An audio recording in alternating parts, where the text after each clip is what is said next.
Alright guys, so if you watched the last video, you saw that we got the new fuel pump on the 70, and we were hoping that that'd fix our fuel problems we were having with it. And we took it to Holly Springs, tested out. I had the fuel set on about 6 pounds. Just want to try it. We're gonna try it right there. Made the first pass, and about 550 foot or so, I felt it laid over pretty good. So we got back to the trailer, and all we knew to do is raise the fuel pressure up to raised it up to 9 pounds. Tried it right there, and it was a whole lot better. It actually pulled on the big end after it shifted, and I want to say I felt it kind of try and lay over just a little bit, and I almost want to make another pass to see if I felt what I felt, because we don't have a grid or nothing on this car. So I can't really see what the RPM's doing like the other car does. So, which we'd already been there, Holly Springs, just doing test and tune. It took us all day to get 2 passes in. And we kind of felt like we know what to do. Go back to the shop and make another change and come back out and test again. Well, the only difference now in the fuel systems between the two cars is the 70 had an 8 AN underneath it, and the 67's got 10 AN from the fuel tank to the regulator. So we went and bought some 10 AN push lock with some fittings that we needed, and we put 10 AN line underneath the car from the discharge of the pump to the regulator, and then it's got 10 AN off the regulator to the fuel log. And we changed out the carburetors. We put the carburetor off the 67, which is 850 quick fuel. That's worked great. And put it on the car, put it on the 70, and it sounds so much better than it did before. Like we can tell it's got more volume because we're having to run a lower fuel pressure. We got it on 4 pounds. That's what we run on the 67. We run 4.5. It's about 4.5 pounds on the 67. So we're hoping, pretty sure we got it should run like it's supposed to now with the changing of the fuel lines. Also found that Magna fuel pump we got, I thought in the paperwork it shows 28 pounds to the front. Well, we checked it, it wasn't sending but 22 to the front. So it's got a bypass on it, so we adjusted it to send 28 up front. Check my car, 67, it's got 30 coming to the front. So, got 28 to the front, regulate it down to 4. So, there ain't much difference in the cars, fuel-wise anymore. So, and that last pass we made, it was right there. It run 7 or 8 mile an hour faster than it's ever run since we've had it together. It actually felt it pull on the big end after it shifted. It actually pulled. It ain't no, just run out of fuel. So, it should run. We're going to I-22 this weekend, do another test and tune. And I feel like it's going to run like it's supposed to. It should have the fuel. It should have the volume. I feel good about changing the carburetor on it.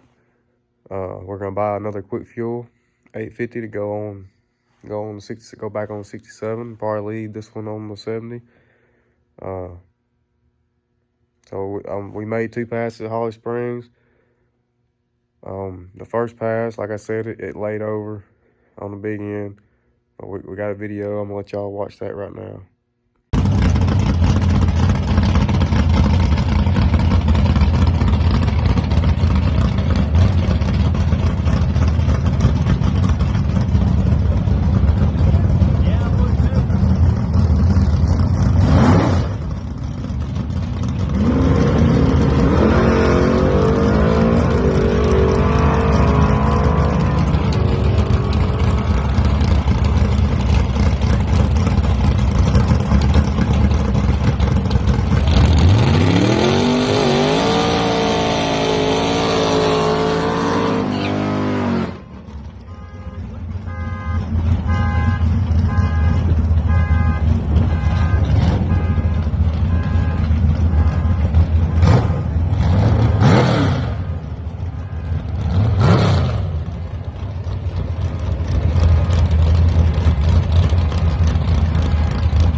right, so you can't really tell in the video that it laid over on the big end, but it did. It laid over.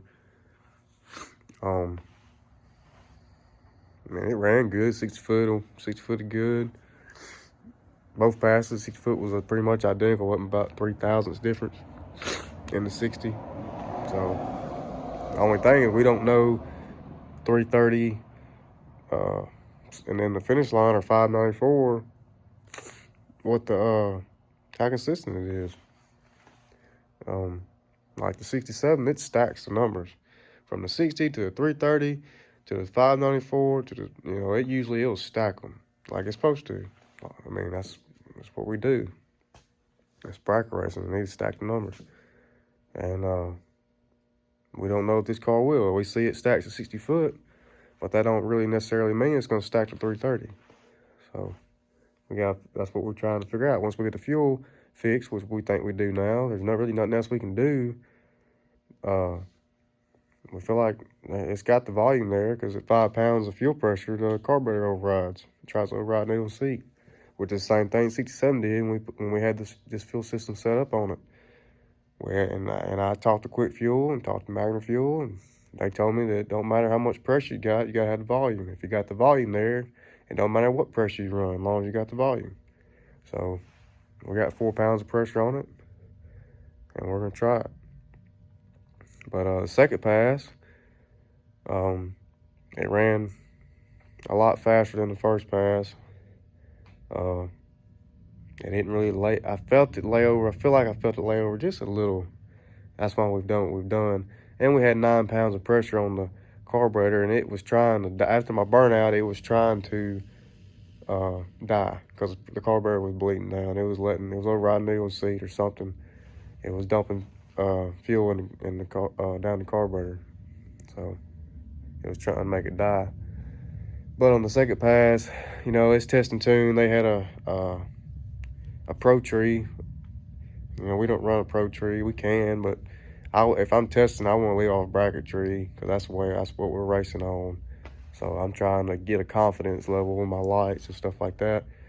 And the first tree, as you saw, was a bracket tree. We told him to put on a bracket tree, left on a bracket tree. With a second race, we told him a bracket tree. Well, I was lined up next to a nitrous car. I know he ain't run off no bracket tree, so it ended up being a Pro Tree. So when you see this video, I left really late because the car was set up for a bracket, and it was a Pro Tree. So I'll let y'all watch that.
As you saw, it was a Pro Tree, so I left late, but the car, it done really good. So now we got to put the fuel line under it, and we're gonna try it again this weekend. It's supposed to be really nice this weekend at I-22, and let's do test and tune. Everything works good. probably make 4 or 5 passes if it works like it's supposed to, and try and get comfortable letting off the button in it and stuff like that, because I haven't had a whole lot of seat time. I think I've got 5, 6 passes in this car, and every time we've had either a fuel problem or something else. You know, we've never had just a clean pass in it. So once we get to where the fuel's fixed, I can start trying to focus on, you know, letting off the button and getting comfortable in it, making clean passes, and seeing how consistent she's actually going to be. Because I mean, there's other stuff I want to do. I want to change shocks. I want to do other stuff. I like to put a grid in it and stuff like that. But we would need to see how consistent it is right now, and then go from there. But